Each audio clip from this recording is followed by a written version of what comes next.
बाबूसर बस हादसे के बाद महकमा एक्साइज एंड टैक्सेशन हरकत में आ गई है। गिजर में 4 पब्लिक ट्रांसपोर्ट के दफातर को सील कर दिया गया। मजीद जानते हैं गिजर से दुर्दाना शेर की रिपोर्ट में।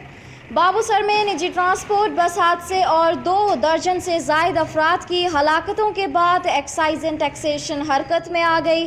गिजर में मौजूद तमाम पब्लिक ट्रांसपोर्ट के दफातर को सील कर दिया गया।